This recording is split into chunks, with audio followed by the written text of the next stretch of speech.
Welcome to the Low-Carb MD podcast. No one is beyond help. No one is beyond hope.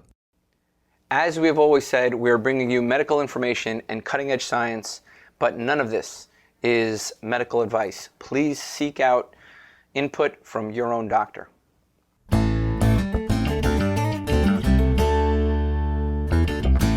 Hello and welcome back to the Low Carb MD podcast. Unfortunately, our friend Tro is busy with patient care. He's trying to save lives or something. I don't know. Like he doesn't have his priorities in order yet. But we have Anna Vocino here. She is the other half of the Vinnie Tortorich crew, and they've done so much. She has cookbooks. I always hear her name out there. So it's awesome to have you on. Finally, welcome. Thank you so much for having me. I love being here. We can talk shit about Tro. Yeah, and Vinny. Here. Yeah, we and can Vinny. talk about, yeah. This will make things so much more fun. Right? If you're not in the room, be prepared to get shit talked. Yeah, that's the way it is. Yeah. Even if you are in the room, that's how we do it here. True. That's true. It is. Yeah. So welcome. Thank you for having me. Tell me about all the projects you have up your sleeves, what you've done so far, cookbooks and teaching us how to shop and all that kind of good stuff. Oh my goodness. Wow. Okay. So it's a lot. It's interesting how life unfolds things in interesting ways, because while I've always been a lover of food and a cooker of food, I didn't expect it to go in this direction. So I come from an entertainment industry background. I'm a comic and a voice talent. And so when you are a comic and a voice talent, you basically have to wait for the phone to ring. And that's a very boring, stressful. If things can be boring and simultaneously stressful, that's the life of being a performer. And so I started blogging gluten-free recipes in my free time back in the day, gluten-free Anna. And I was diagnosed with celiac in 2002. So I was like, well, let me figure this out and let me do some recipes, because I always feel like cooking, if you can't get a project off the ground very quickly, you could make a meal and within an hour or sooner, you can get something delicious on the table and you've created something and it's nourishing and it just has all sorts of wonderful things and you get to eat it. So I was blogging gluten-free recipes for quite some time and not really doing too much about it, just enjoying creating the cookies and the cakes and the things. And I think this sort of mixed up with when 35 hits for a woman and things change with your body, and it wasn't like when I had celiac undiagnosed and was a size 0 and could eat whatever I wanted. I just thought that was a product of being young. Maybe it was, but maybe it was also a product of I wasn't digesting a nutrient my entire life. So I was malnourished. I had osteopenia at 28. I had, severe anemia and all these things. So when I started going gluten-free, I was like, well, all the gluten-free options are terrible. I'm going to make things that taste awesome. So I did that for several years. And then I was also producing podcasts for friends of mine. And then Vinnie Tortorich came into my life and he was like, please produce my podcast. And I reluctantly agreed because it's a lot of work, as you know, to produce a podcast. And well, especially Vinny's, because he's going every day all the time, right? It's just like crazy. Yeah, we launched with 3 days a week. That's what we launched with. And an hour. He wanted it to be an hour because he wanted it to be the length of a workout. So people could listen to their. And what I didn't want to tell him was like, most people don't work out for a whole hour, but okay, Vinny. Hold on. And I'm back. Sorry, having a little coughing spilkus fit. So Vinny said, Vinny was teaching me about his NSNG, no sugars, no grains ways. And I was like, well, I know what that is. That's low carb. I did that in the 90s. I did Atkins in the 90s. And me doing Atkins in the 90s, which was also, it was just so dumb because I was already a size 0, but I was like, I'm going to do Atkins. And then I wound up sitting in the parking lot of Publix eating the sugar-free Jell-O because I was craving sugar so badly. Like I went into Publix and got a 6-pack of Jell-O. And then I was like, wow, this sugar addiction's kind of real. So I started converting all of my recipes once I was podcasting with Vinny to be low carb focused and took out the grains and took out the sugar. And it was really only rough for me for a couple of weeks. And then it felt so good. It just was right. It just made sense. Now I'm dealing with celiac. I'm dealing with colitis. I'm dealing with other bodily issues that I hope I represent, the every woman that's out there, because Vinny is the guy who's dealing with his issues. He's, an athlete, an endurance guy. He dealt with cancer. Like he has his stuff. And I think that I represent a portion of, a regular American mom who's trying to make this transition, trying to feed your family now that you've learned this new information. And then I converted everything into my cookbooks. And now I have a third one on the way, Eat Happy 2, and then Eat Happy Low Carb Italian's coming out next year. And then I started making my sauces and my spices. I was like, well, why stop there? So I have always kind of come at things as an outsider, like, making my own cookbooks. I learned how publishing works, and I was like, well, that's dumb. What if we did it this way instead? And it made more sense. And making food manufacturing, it's not that it's dumb, but there are a lot of antiquated processes. There's a lot of ways to make things easier on the manufacturer, but it's not necessarily the best for the food quality that we're eating. And so it takes a strong, mouthy broad like me to speak up and say, no, we're going to do it this way. So it's hard. It's hard because you have competing forces, right? So I just had a conversation with Ben Bickman's brother. They have a product who sponsors my other podcast called Health Code.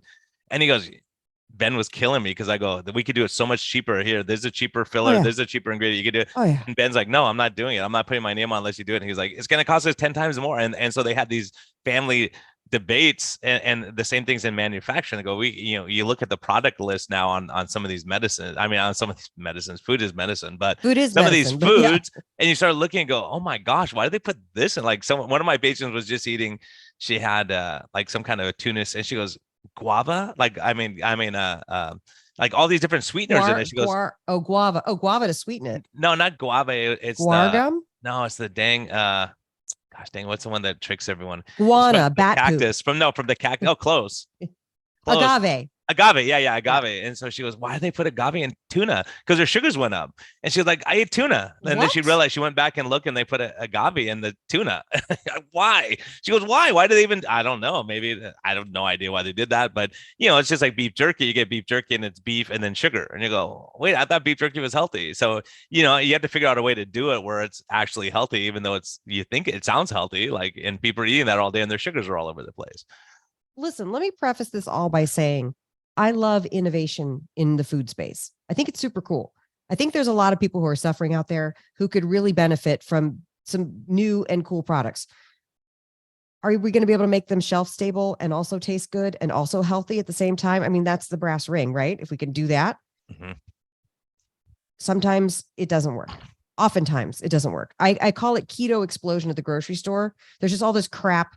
Like I have a picture in my phone of King Arthur keto wheat flour.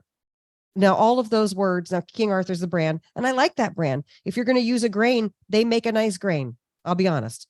But keto wheat flour, what?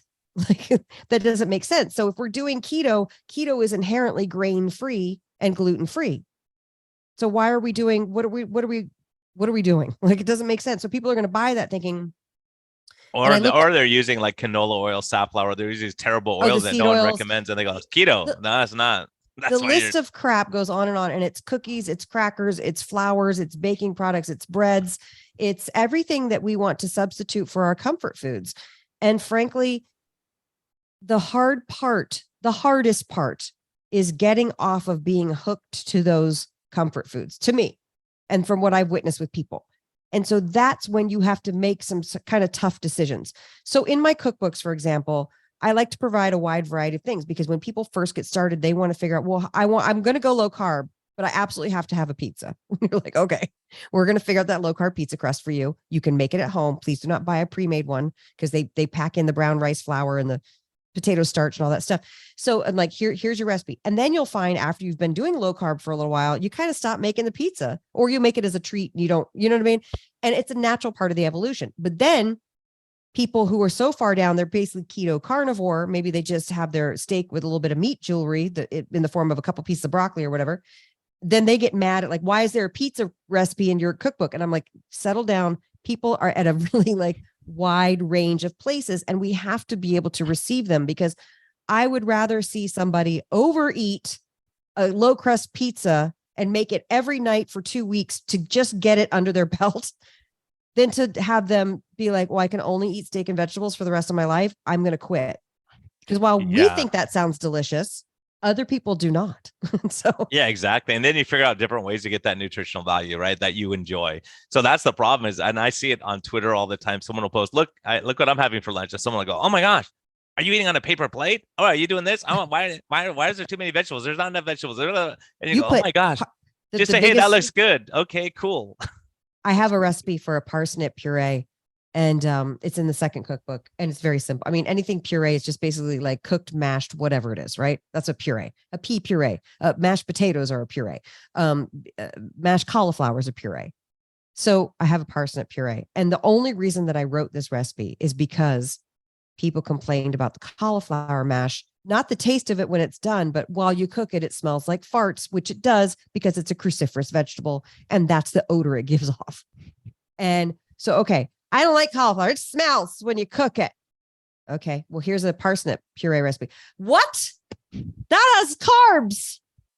I'm going to get fat. And I'm like, hold on. If you got fat from eating parsnips, please come on the show. Yeah. Because we want to talk to you. But here's the thing, because nobody's sitting at home just mawing on parsnips. Like, that's not what got us into trouble. So I do want to be a little bit of a voice of reason. I do like having a wide variety of foods. Listen, root vegetables are amazing, just like a parsnip. I am not sitting at home mawing on parsnips all day long, but there's an alternative because you told me that you don't like the fart smell.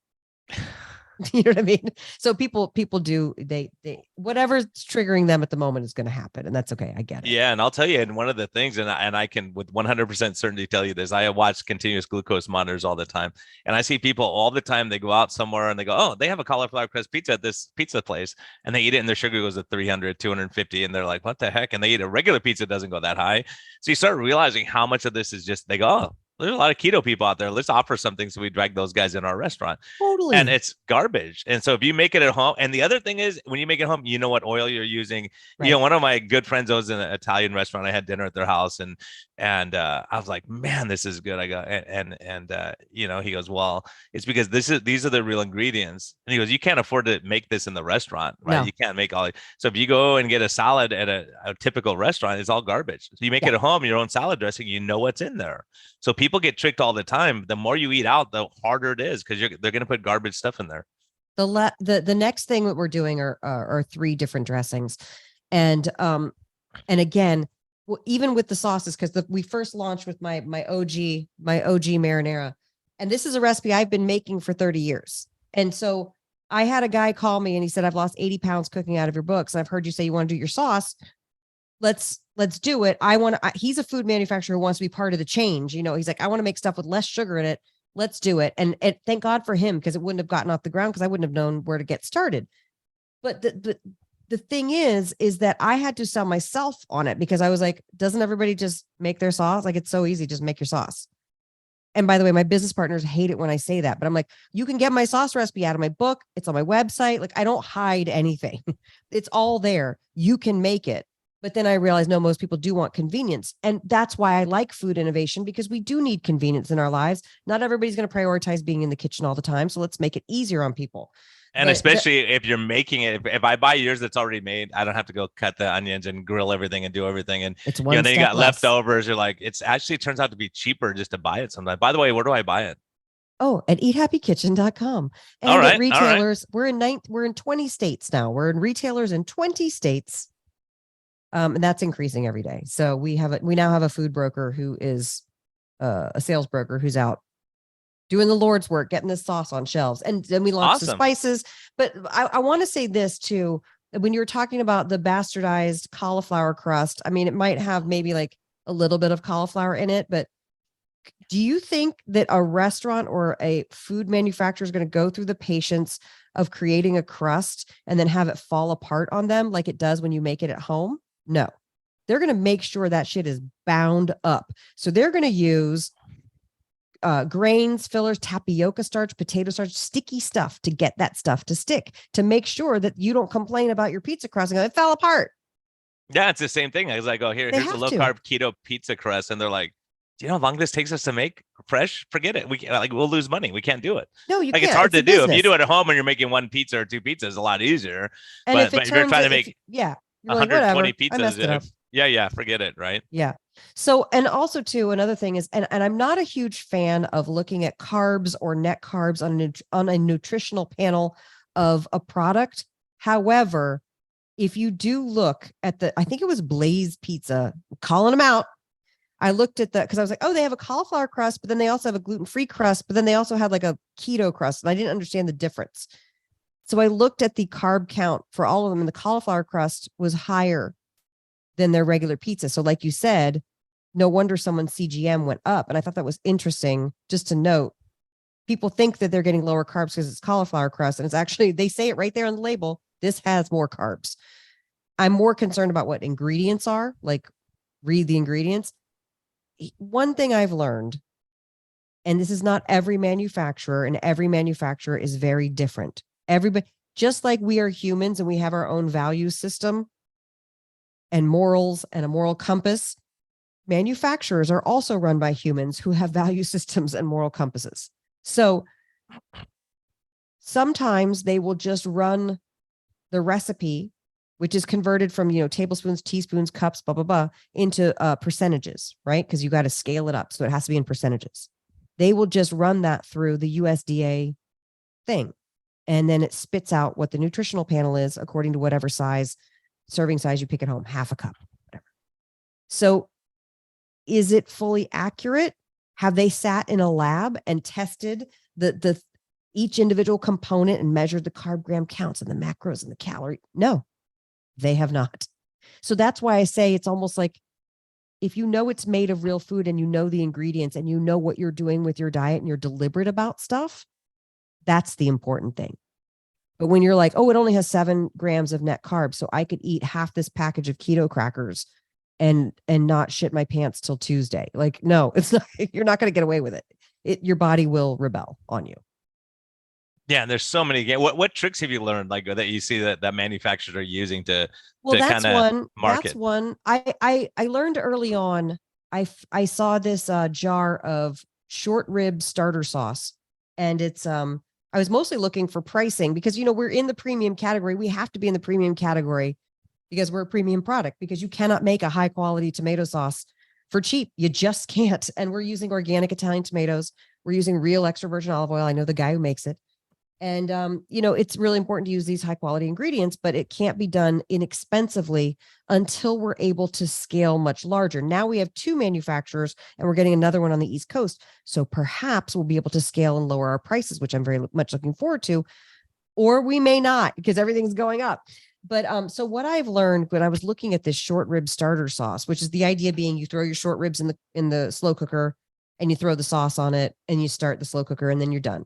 And from what I hear from people, this sounds way too complicated for me. It's a lot of cooking. It's a lot.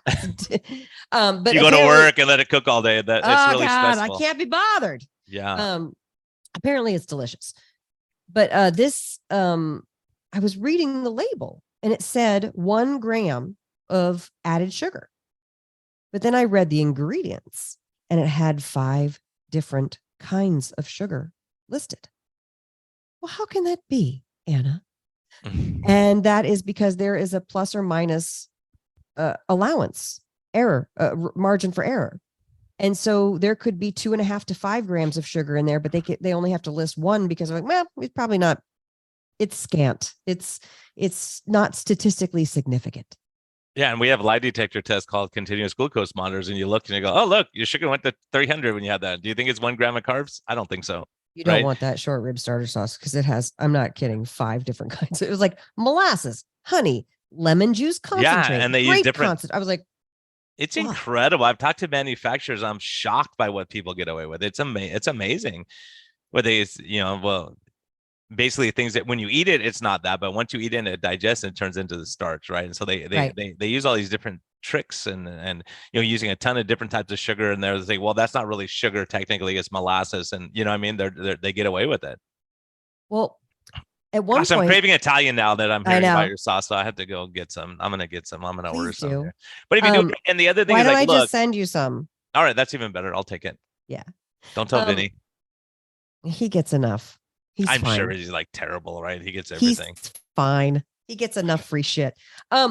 You made me think of too. At one point, we had to hire a label compliance person, to be compliant with the FDA regulations. Ultimately, it's food. You still want to be compliant, USDA, FDA, all that stuff. You don't want to mess up. By the way, there are people out there. I don't even want to put this out there, but there are people out there who are just ready to take your product off the shelf, find one loophole and sue you for it, knowing that you'll settle. And we're so small. We don't have the ability to field lawsuits. So if you're listening, please don't sue me. Okay. So, but I hired the label compliance person, and they work for this larger firm that is a consultant of emerging CPG brands, CPG being consumer packaged goods. So anything that's like household, beauty, food, that's CPG. And they were very helpful with the label stuff. But what I was learning was really interesting. Like, we couldn't put certain things on the label and that I wanted to have call outs. Like, I wanted to put, and we ultimately got to put, no sugar added on it. And also on the spices as well.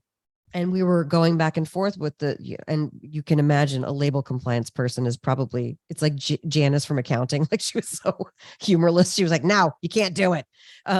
But I was trying to put no sugar added on there because it is an important call out for what we're doing. Because when I launched this marinara, there was like Rayo's and one other one that didn't have any added sugar at all. Mm-hmm. Now there are more. It's been 3 years. People are catching on. But she said, no, you can't put no added sugar because it inherently shouldn't have sugar in it. I said, I agree. But look at all the competitors on the shelf other than Rayo's. They all have sugar. So so we agreed, and we talked to the lawyer, and you can put no sugar added, but then you have to put a little thing, not a low calorie food. You have to put that disclaimer below, no sugar added. Not because it's all about calories, right? Mm-hmm. With the FDA. And so things like that kind of made me crazy. And we went through the same thing with my taco seasoning. Now, my taco seasoning is a recipe in my first cookbook that I've been making again for 30 years. When I picked up Ortega, El Paso, you name it, whatever it was, the big brand. Sugar, cornstarch, sugar, brown sugar, filler, brown rice hulls, all this stuff. And I was like, what? And so I just figured out how to make it on my own. It's amazing. It's delicious. That's my recipe. So again, I went through this debate with her, and I feel like I'm having to fight with the people that I pay to be my consultants, to tell them, no, I understand what you're saying, but this is no sugar added. And that's really important. Look at everything there's even the ones that are the organic ones say dates, and it's as the first ingredient in a taco seasoning. What are we doing? So we had an issue with our very first formulation of the barbecue dust clumping. So I don't know if folks know this, but if you live in the East Coast, your salts and your spices will clump because of humidity. And I'm kind of the mindset of, you just jam a fork in there and figure it out. Like, or what my mom used to shake do, it a little more, salt. whatever, right? Yeah. My mom would put rice in the salt and then you sift it out so that the rice would absorb the humidity. But regardless, we've become so sanitized that this became an issue. And our first manufacturer of the spices, who we ultimately didn't wind up working with and spent a lot of money to not work with them, they were like, we're only going to give you a 3-month shelf life because it's clumping. And I was like, well, that's not okay. How can we reformulate? And they're like, well, you have to add either cornstarch, brown rice hulls, or some sort of anti-caking agent. And I said, I don't think you understand. I am the no sugars, no grains lady, and I'm not going to add it in. And then one of my food consultants says, and we're on a Zoom call, and he says, it's not statistically significant. You don't even have to disclose it on the label. And I literally blew my stack, like anger style, you know what I mean? Just like my whole head exploded. And my business partner's like, we have to go. Like, I hung up the thing. And she's then going to lose it. Yeah, she's going to lose Call's it. over. I was like, are you kidding me? And I was like, there's got to be a different way, so right? what else is in our food that we don't know about when there's not this bitch to protect it? You know what I mean? I felt very like, what have I been eating? What's in my food? I don't know what's in my food, and it scares the crap out of me. So we do the best we can. Obviously, you can't prevent all food fraud, which, by the way, is a great book by Larry Olmsted, Real Food, Fake Food. He wrote about food fraud. Very, very good book. Yeah, it's crazy. Yeah, it's unbelievable. Crazy. So again, the people I'm paying are telling me to just. Well, it's even in stuff like shredded cheese, right? They add it in so the cheese doesn't clump up and all that stuff. So they add all kinds of different stuff in that you don't realize, like, oh, if you just cut it, you're going to be better off. Different things like that you just don't think about, right? Buying a brick rather than already and get your tricep workout and use the box grater. All that. Yeah. This is all great information. I Yeah. listen, I'm not saying it necessarily to scare people. I'm not saying it necessarily to scare people. I just want people to know and be educated about, like, obviously we know, shop the perimeters of the store, buy your fresh meats, buy your fresh produce, buy your full fat dairy. I always say buy the nicest things you can afford that are available, because not everybody has everything at the same stores. That's the other thing I'm learning too. The logistical nightmare of how we push food across this country is really difficult and really expensive.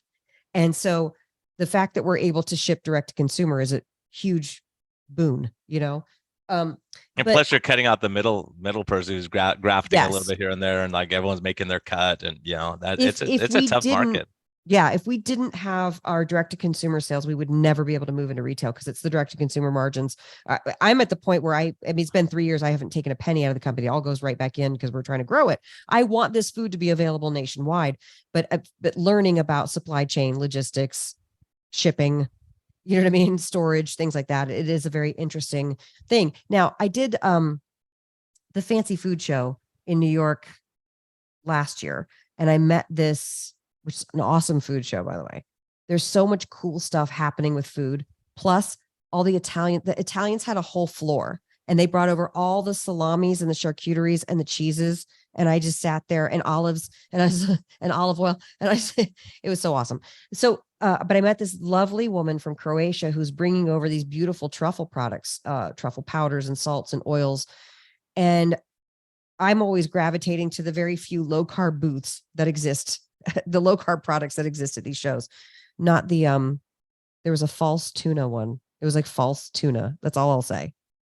I couldn't even bring myself to taste it. False tuna. I imagine how. What the heck is false tuna? It was false tuna. Vegetable. It was like Beyond Meat, but like it was false tuna. Wow. They're like, it's like sashimi tuna, but false. Oh yeah. That's not the brand name. I call it false tuna. No, I know what you're saying. Yeah. So I went over to the lady with the truffles from Croatia, who was so sweet, and she had a very small booth, and I could tell she was like very overwhelmed, but she had wonderful products. And I was like, "What are you doing? How are you doing this?" And she's like, "Well, I don't know. I'm rethinking everything, because every American who comes by here tells me I have to add sugar to these products." And I was like, "No." I was like, "First of all, people are going to come over and mansplain you about your products. Just get used to it. That's what we do here in America." So, but I was like, "Don't do it. You have these gorgeous products. You have to trust." And that's the thing that's scary, because it is business and people want to make some money, and they don't want to, no one wants to work for free, you know? So I get the temptation to want to fix it so that it's easier on you, so that you can get it out into the marketplace. But that's where the people who hopefully like myself are protecting it to keep that from happening. But the fact that everyone was like, "You need to add sugar," she's like, "What?" Yeah, and I think part of that's the consumers. They want something cheap, right? They want something Chinese made because it's cheaper, but it's not the quality. So you go, okay, it's going to pay, but you're going to have a good food. You're going to feed your family well. And it's like being at Anna's house for dinner, right? So there's a benefit of that, to say, look, I'm willing to pay a little bit more, because you're going to pay that money to see me for health problems and diabetes complications, or you could do it. And the sad thing is, and it's amazing. And my old practice was a standard medical practice for 18 years. My Italians were by far my favorite patients. Like they would always bring stuff. They bring cookies. I'm like, I'm not going to eat that, right? I'm trying to lose weight. But then they would start making low carb keto stuff, and they would bring it to me. They go, "Look, this lasagna, I made it your way. I made it. The noodles are out of chicken." And it was so sweet and loving. But it's so many of it in the Italian community are like, "Look, I'll just die earlier. I'm okay with that. I'm not going to eat terrible food." But if they have the option of eating good food and having your cookbook and being able to make this kind of food at home, then they do that much better, and they can enjoy it. And it's not like it's a poor quality that they're worried about. Like they're used to eating Melba toast and things like that. Forget it. I'll just die of diabetes complications. I'm not eating that stuff. Right. But when they know they can have really good, well-made food, it's worth it. Well, I think, and that's so great too, I mean, listen, every culture has their pasta or rice or corn or masa, or, you know what I mean? Everybody, or whatever it is. And usually those are touch points for some really happy memories, for family bonding, and I get that. I am that person. And in a way, and I guess most people wouldn't normally say this, I am lucky that I was diagnosed with celiac 20 years ago, because I was told early on that I couldn't have that food. So I had to make peace with that. I had the temper tantrum, which, by the way, I get angry emails from people all the time. And I'm like, girl, you're just having the temper tantrum. It's okay. You can let it out on me. I'm here for you. You're going to get over it and you're going to make better choices for your body and everything's going to be fine. But I understand you're really angry right now. I was too. I get it. Yeah. But the thing is, with pasta is such an interesting thing. And by the way, I appreciate the irony of somebody who's being a woman who sells pasta sauce to people who don't eat pasta. Like the retailers are like, oh, I tried it with, I tried your sauce with the tortellini. It was great. I was like, great. Glad to hear it. I've never had it with pasta.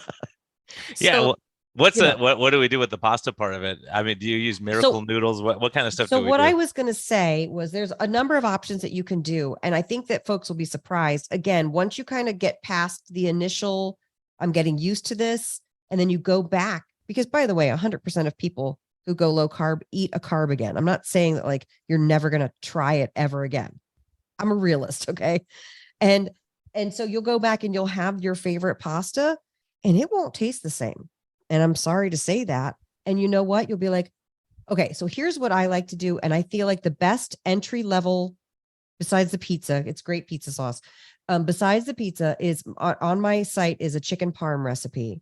And you can make it with either almond flour. You can crush up pork rinds. You can combine the pork rinds with Parmesan and make a nice crust. Chicken parm with, and then the chicken's the most labor intensive part, which is not that labor intensive. Pour over the sauce, throw the cheese on there, throw it in the oven, 15 minutes. And I'm telling you, chicken parm, you will never in your life find a low carb chicken parm at a restaurant. They don't exist, because why would they make them? You're only going to find, I'm sure, amazing chicken parms, but not the kind that are going to keep you healthy, So I think the chicken parm is a great entry level thing to go, oh, holy crap. This is a great way to do this. And I didn't, break the carb bank. And I stayed on plan and my blood sugars didn't go up crazy.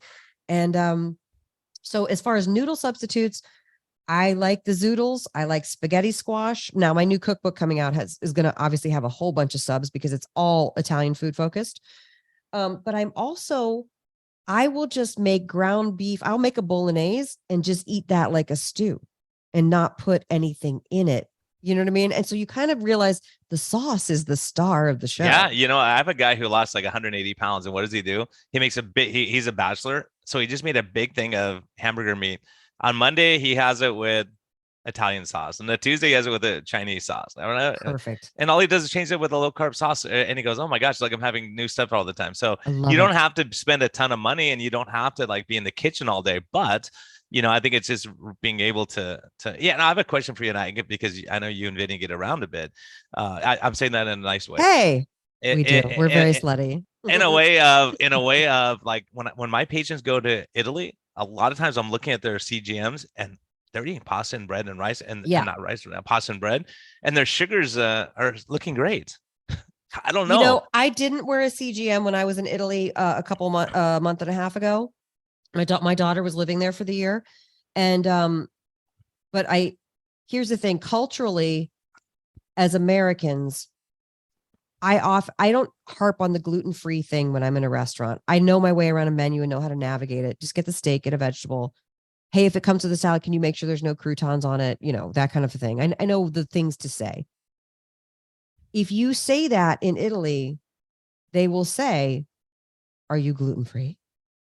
And then you're like, yeah. And they're like, oh. And then they want to like feed you. They have the gluten-free pasta ready. They have this one place in Siena we showed up to, I said, yeah, I'm gluten-free, but don't worry about it, because I ordered like quail eggs with rabbit. And then I got, a boar stew, and I got something else. It was like all very low carb. And then they're like, oh, but you're gluten-free. And then he came out with this roll, this homemade little loaf of bread. He goes, I told the chef you're gluten-free and he made this for you. Yeah, it's amazing. So of course I'm going to eat it. And I was like, oh my God, thank you so much. Like, it's just such a different thing, because oftentimes in America, if you say you're gluten-free, you get the eye roll and they're like, whatever.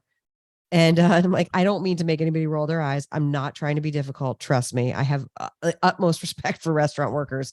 The food industry is very tough. But in Italy, it is a very different culture. And so they're like they're like, oh no, we're ready, honey. And then I talked to one server and he was like, I said, you guys are so nice and so thoughtful and so kind when people have food allergies, and they label every allergy on every menu now, like nationwide there in Italy. So it's like, if you have a fish allergy or whatever it is, it's really easy to pick up on it. And they're like, well, nobody would choose to have a gluten allergy. Why would you choose that? You deserve to eat good food. And it was like, I never felt more nurtured in my entire life. I was like, thank you. Thank you. But I gotta say, I didn't overdo it by any stretch of the imagination, mostly because now I've been low carb for so long. I can't eat that much. You know what I mean? When I have a car, I feel full so fast. I'm like, well, this is crazy. But I wasn't wearing a CGM, but wound up dropping some lbs, I'll be honest. Yeah, I have a guy who he was in Europe for a month, right? He left at 267 pounds. He came back at 241 pounds. And he goes, part of it is I was having so much fun. He goes, I just went to the market and I got some meat and cheese and I got different things. I have a little, blanket at the park and relax and watch people. But he's walking more, exercising more. And he says, plus he's not staring at the refrigerator all day. He goes, I was occupied. I had fun, friends. That's awesome. And I see it all the time where people go on vacation and they lose weight. And I think a lot of it is stress related, part of that. And part of it's just being in a different environment. And I think it's the food quality. It's got to be, because it doesn't make sense that people, if they're going to Italy and they're low carb, they're still going to have pasta. You got to. You're not going to go there and not have pizza and pasta. Course. And they do, and their sugars look great. And they're like, they come back and go to Olive Garden, their sugars go through the roof. And they're like, what the heck? Right. As a matter of fact, Olive Garden. I was just somewhere and I go, oh man, I remember going to Olive Garden and just having a big salad. And I started looking at I think the second ingredient is sugar. It's like canola oil sugar. I was like, oh my gosh. Like, you don't realize, don't quote me on it, but I remember so much sugar in salad dressings. It's horrible here in the States, not in Italy. Yeah. And the ingredient list is this long. I'm like, my wife makes it and it's delicious. And she has like some spices and, it's totally healthy. It's crazy. It can't be good for our guts either, right? All this stuff. I mean, I'm just in the food space, but I keep thinking, because I have an autoimmune disease of the gut, I'm like, all these things can't be good for our tummies, like the bacteria and the leaky gut stuff. I think that's a lot of us Western doctors are coming back to that, going, how's that affect the gut? Because we're so worried about, what does it do to the insulin? What does it do to the sugar? It's like, how's it affect the gut microbiome, the gut? And there's study after study. It's an overwhelming area of medicine because we don't know what the heck we're doing with it yet. But we're seeing studies showing, hey, you get your gut microbiome, mood gets better, gastritis gets, all kinds of stuff gets better. So yeah, and stress affects the gut microbiome, and not sleeping and all these things. It's like, okay, it's not just this part. It's like this whole big picture we got to look at. There's a complicated machine we work with here. Right. It really is. And I was going to say the Italian thing. Oh, with the ingredients. Yeah. They just put way less crap in it. I don't know what sort of stuff we've all decided that is okay for us to eat, but I just want to be like, it doesn't seem like it. Like looking around. Oh, I will say this. When I was in Italy and we were in the countryside, we were in the city, we were all over. They don't eat bacon and eggs for breakfast like we do when we go low carb. So there's not, unless you're at an Americanized hotel, there's not options for eating bacon and eggs for breakfast. So you can either go the they call it the bar, but it's like with the coffee, you can get coffee and they have a cheese or a ham or something like that, or you just intermittent fast and you eat at lunch. But the Italians, I've never seen a people that love a hard roll more. They eat a hard roll every morning for breakfast. And I got to say, and this is my observation, I observed way less obesity in the country as a whole. Now, I know that their type 2 diabetes rate is a fraction of what ours is here, just because I've looked it up, because I was it was curious to me. Because I was like, well, these people are eating pasta. They're eating hard rolls for breakfast. They're pounding carbs in the morning. There's that one place in Sicily where they have a hard roll and granita ice for breakfast. And I'm always like, I'd be dead in 4 days, dead.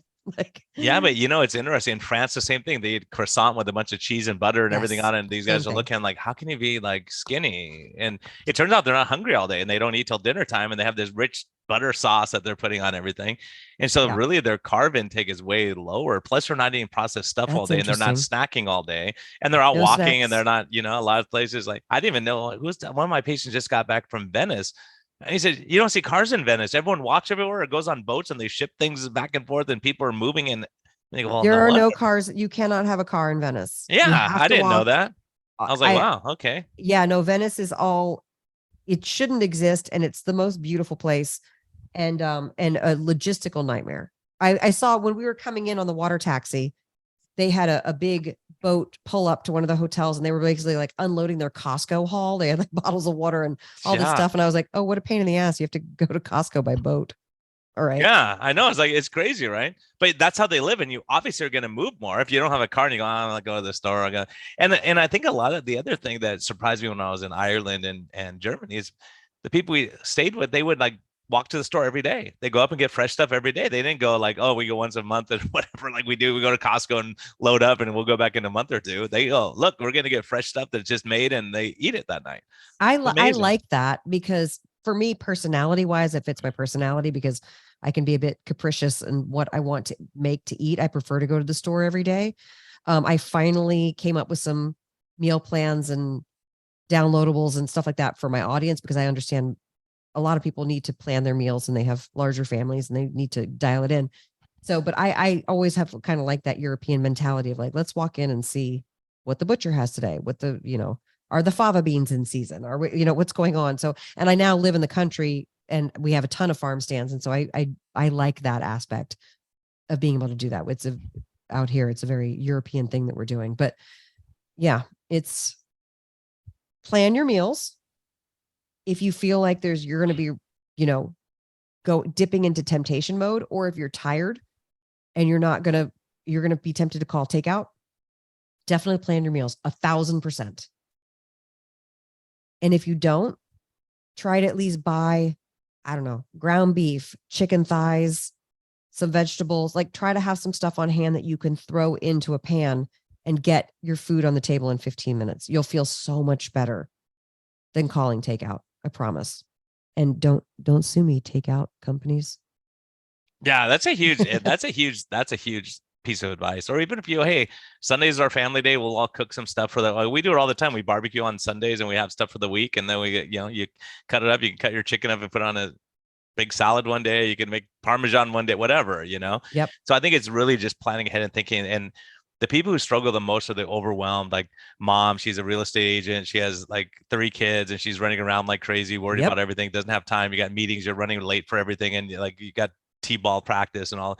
It's so overwhelming. So being able to figure out like, how do I take a breath and how do I just plan ahead a little bit? Because the easy thing is like, oh, well, I don't have anything planned. We got to go get a pizza. We'll go to the, whatever pizza place, or we'll go drive through and get burgers and fries and Coke and whatever. So it's like really the people. It's very tempting. Yeah. If you cook at home and if you talk like people like you, right? Like I would say, if you go out to dinner, 90% of the time you go, I could have made this better at home. It's not worth the money to go. That right? happens all the time. Yeah, you go and it's disappointing, and so. And especially like I almost will never go to a steakhouse anymore. I just can make a steak at home with my barbecue dust so much better. And I just, listen, and I was the mom who made 3 different meals because my daughter was a picky eater. My husband had his own thing. He could eat whatever. And then I had to have my gluten-free stuff. So I get that moms, we really want to please everybody and do all the right things and do right by everybody. And then you just get so tired. You're like, screw it. I'm not going to call takeout or I'm going to go to drive through or whatever. I think that it is really important to plan stuff. And if not, have some stuff in your back pocket. And if it sounds like that's too overwhelming and you're new to getting in the kitchen, that's okay. Just learn one dish, one thing. I like the chicken with cherry tomatoes and artichokes. Great. Make that your bitch and just make that dish and then learn another thing in a couple weeks. You know what I mean? Figure out how to do your ground beef or do a chili or something like that. And you just kind of get these things under your belt. The first time you read a recipe is hard because you have to pay attention and nobody wants to pay attention. And we all have the attention spans of gnats. I get it, but just go through the work and then eventually it becomes second nature. And it's going to feel better to know that you have these things in your back pocket. Now, I have published almost 500 recipes and I have another 100 or so coming out. Plus I keep updating at my Substack newsletter every week. I just put yet another burger recipe. I have so many burger recipes. I love ground beef, meatballs, chili, stews, bolognese, burgers, all of it. I'm spacing out. There's more applications for ground beef. Use it as a pizza crust. I love ground beef so much. Like if anything, just go and buy 7 pounds of ground beef and throw 6 pounds in the freezer and keep one out and just keep it going. Make a taco bowl, make a barbecue bowl, put it in your eggs, make an omelet, whatever. You can do whatever you want, right? That's what I was going to say. Even if you have the tiniest little bit of leftover, like onion and vegetables, save it, because then you just made your eggs so much better the next day instead of just cooking eggs in butter. Because everybody says, I get tired of eggs. You don't get tired of eggs. You get tired of eggs prepared the same way. So you just want to save stuff, repurpose stuff as much as you can, and it'll be worth it. That's great. We have a question from one of our Patreon supporters, Susie. She says, July 4th is around the corner. What will be on your picnic table? Where can we get your recipes? Well, I am going to be flying on July 4th back from the Hamptons. So I am going to be, by the way, I'm going to a family event for the next 10 days, and I'm going to be caretaking for my brother-in-law who's dealing with a glioblastoma. And so I am going to be doing a lot of cooking for extended family. It is also my mother-in-law's 80th birthday. Today's my husband's birthday. It's a big family My daughter's thing. birthday today too. Happy birthday, June. Happy 23rd. birthday, Bailey. So I am going to be doing a lot of cooking and grilling, and that's the way that I am going to be caretaking for the family, because I can cook mass amounts of food. I will be making a ton of burgers. I love hot dogs. I got to be honest. That's my pedestrian food obsession. I love hot dogs. Obviously, I don't have the buns. I love caramelizing onions and putting it on a hot dog with some mustard. It's so good. And it reminds me of summer and it makes me happy. I will be buying ribs. I'm bringing my own dusts, my own barbecue dust, my dill seasoning, which I turn into a ranch dip, which you can also make dairy free, or you can make it dairy full. And I'm bringing my taco seasoning. So I will be making the classics. I'm also going to post a new picture that I'm taking of my cheesecake tart, which is in the first book. So I'll be making that for everybody as well. It's a no-bake cheesecake tart. It has berries on it. It's a nice little treat. By the way, and this is something that differentiates me from other people that so it could be triggering for some. I do have dessert chapters in my cookbooks.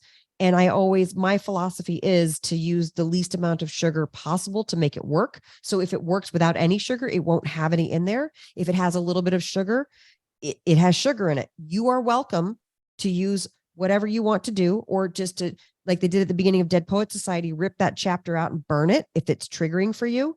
But that's me. I have celiac. If I have one speck of allulose or erythritol or monk fruit, it's a disaster. So I can't tolerate those things. So that's my philosophy behind it. I understand some people are more metabolically broken than others. So use at your discretion. You're a grown-up. You get to pick what you want to cook and eat. But that's my philosophy behind sweets. So I will be making my cheesecake tart. Also, I'm obsessed with cheesecakes. They're so good. Awesome stuff. That's good. Yeah, I think you're doing all good stuff, and it's so great. And any gossip about Vinnie we should know about? Oh gosh, gossip about Vinnie. He's working on another movie. Man, he doesn't give up, man. He's always going. Yeah. It's good to preoccupy him with stuff so he doesn't I know, get into you trouble. Keep him busy. Right? You gotta keep him busy. Keep him off these streets. It was funny because I was at a conference and Vinnie was there. I didn't know him yet. I knew about him, obviously, but someone was there. They're like, all freaking out. Vinnie Tortorich. Oh my gosh. Oh my gosh. I'm like, okay, who's this guy? Whatever. So anyways, I run into him. He might have had a drink or two that night, but good. we started talking, just BSing. He gets saucy when he gets he's drunk. awesome. And he goes, I'm going to have you on my podcast. That's it. I'm going to have it. And I'm like, there's no way in heck. I give him my number. There's no, like, probably 4 days later, he goes like, hey, you going to come on still? All right. I thought you weren't going to remember me, but he's such a nice guy and he does a lot of good stuff. And, he's been through a lot. He has a great story. So you two teaming up and, really attacking from different angles, because he can't do what you're doing and you can't do what he's doing. So you say, okay, here's my niche of what I'm doing. And you're helping people having, I'm excited, just to send my patients to buy your stuff, because so many people, they go, I can't buy anything. My go-to has been Ral's at Costco or whatever for people. And it's like, okay, let's try this. And I'm telling you, there's nothing like really good Italian sauce. I mean, it's hard to find. It's so hard to find. I want it to taste like I walked into your kitchen and made it for you and then snuck out. Like it's really important to me to never have anything less than just the best quality. And that's also kind of my philosophy with all things. Like, let's take the time to dial it in and get it right. Because if we're going to launch, let's launch great. Let's not mess around with stuff. So I love Vinnie too. And I know he loves you too. So this has all been so wonderful to get to connect. Yeah. And we could talk bad about Tro for a minute. That fucking guy. I'm just kidding. The New Yorker, but his wife does low carb pizza crust, so we put your pizza sauce on her pizza crust. There you go. Oh my It's an God, easy I dinner love for it. people and do it, whatever. That's So awesome. I'm gonna go check out your stuff. I Thank can't believe you. I don't have one of your cookbooks. I've heard about you forever, and I thought, you know what? Oh my God, let me send you some. All right, let's do it. You get I'm free good stuff. to go. Email me your address so I can send it to you. All right, I'll do that. And for those of you who are listening, if you email me your address, I won't send it to you. yeah. Well, what I'll do is I'm gonna make it in there, and I'll invite my Italians over. I go, hey, I just whipped this sauce together. What do you guys think? Is it okay? And do it. See if I could trick them. But my favorite is, and by the way, I'm a huge fan of going out into the grocery stores and sampling to people. And also, let me just note this. When I'm sampling the sauces in a grocery store, I have to cut up bread to give to people to sample the sauces. I'm so used to just shooting it like it's like a little tomato soup shot. You know what I mean? But people are not used to that. They need to have something with it. And there's only ever one person in the entire 4-hour demo who's like, oh, I don't eat bread. So I'm always like, I've learned that I need to do that if I'm going to sell this to people who do eat pasta and bread. And do you do a low carb bread? I don't. All right. I'm just wondering, what do we swap up the extra sauce with? That's always the dilemma for all of us. Low just carb. Drink it. Just lick it off the plate. Lick it off the plate. No one cares. Yeah. All right. Cool. No one cares. Manners. But I love seeing the people when they're like, no, I make my own sauce. I'm great. I'm like, I get it. That was me. Can you just try this? And then they're like, oh, that is good. I'm like, yeah, I know. It's good. Yeah. It's yeah. Good. And and that's it. And seeing the look on their food when they can enjoy something and know it's healthy. I mean, there's stuff that tastes great, but it's not as garbage for you, like we've been talking about. So it's hard when you're trying to be on a journey and you go, okay, I'm Italian. I'm not going to give up pasta and bread and rice or pasta and bread. Yeah. So you kind of look at it and you go, okay, what can we do? Will this work for you? And they enjoy it and they go, oh my gosh, this is better than what I make at home. So good. It's nice to have that option and make a huge salad. And then you don't do it every day. You do it when, it's like a special thing. And so, you just do it with the family get-togethers. I haven't made any homemade in 3 years. Now that I have my own, I'm literally high on my own supply. So that's great, right? Yeah, I don't have to do it anymore. It's there. Yeah. We got the recipe and do it. I get it now. I get the convenience thing. But whereas at first I'm like, it's so easy. You just whip it up. And now I'm like, oh, can't be bothered. So if people want to track you down and buy your stuff, like how do they track you down? EatHappyKitchen.com, AnnaVocino.com. I've got recipes. I have a Substack newsletter, annavocino.substack.com. It's not hard to find me on the internets.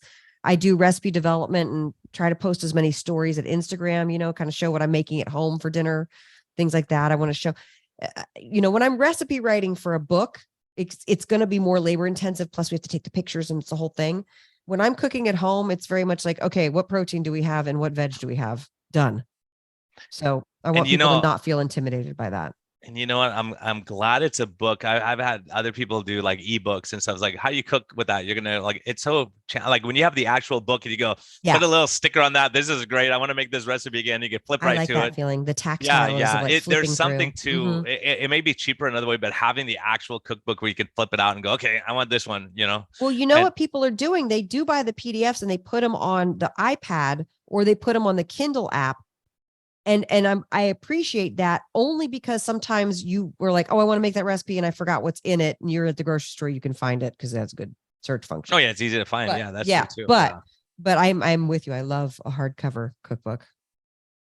That's awesome. And I hate when I'm getting halfway through a recipe. I'm like, honey, do we have the olive oil? Oh, we're out. Oh no, I got to go to the store and get something.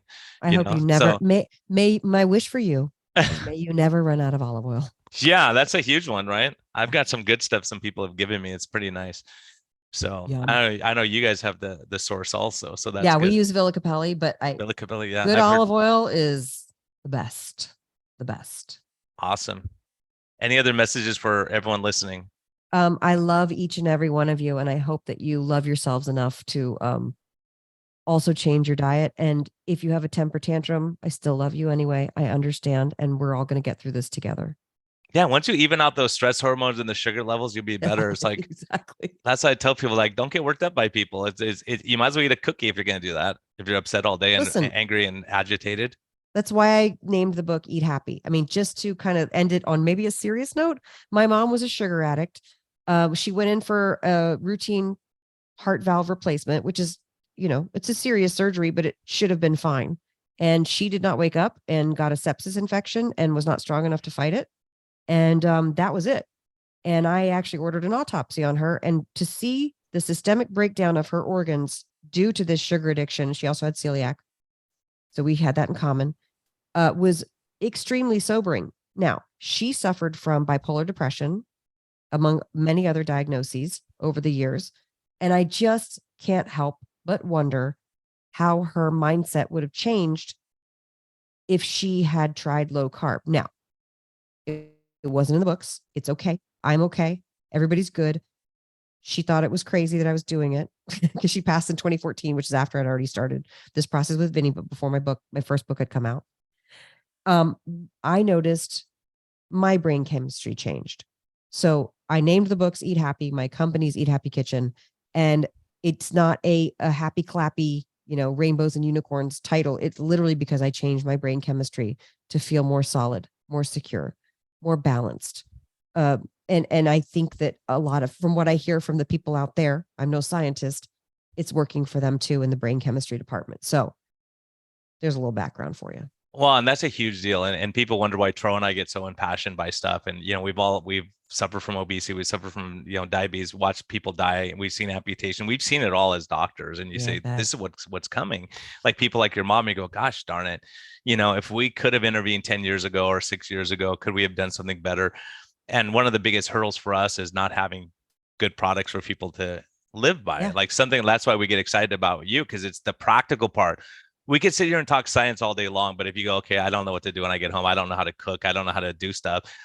We have to give people the tools to succeed and to enjoy. Like, you have a great Italian meal, like that's fantastic. So that's one of the things that is really important of knowing, like, yes, mental health. We talked about that on episode 10 and 13, and we got ridiculed by other doctors. Now study after study is coming back saying, hey, look, people are doing better. I've talked to cancer researchers that say we get people on a low carb or ketogenic diet and their mood gets better and their all their other stuff gets better. So the stuff we're not even looking at, for me, the mood stuff was a side effect. I was seeing people coming in happier. I'm like, are they happier because they lost weight? Are they happy because of this? And you realize that their brain chemistry got better and they're not on this hormonal up and down and terrible, high fructose corn syrup stuff. You were talking about the gut microbiome, and if that's the second brain and you're making your gut healthier and your brain healthier, it just stands to reason that you're going to be a happier person, more balanced. Yeah. And then if not, just cuss at people all the time, right? And I'm Italian. I got that dialed in.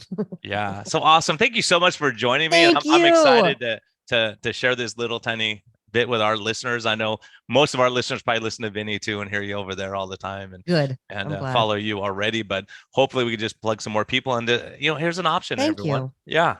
Thank you. I appreciate it. And thanks for joining me. Next time we'll get Tro and we'll have a real discussion. Yeah. I'm just kidding. No, you did great. I really enjoyed you and it's nice just to have you to myself. So I'm honored for that. Thank you for having. Oh my God. All right. Have That's a great the weekend. point where my voice just went. It's gone. All right. There you go. Bye. Take care. Bye-bye.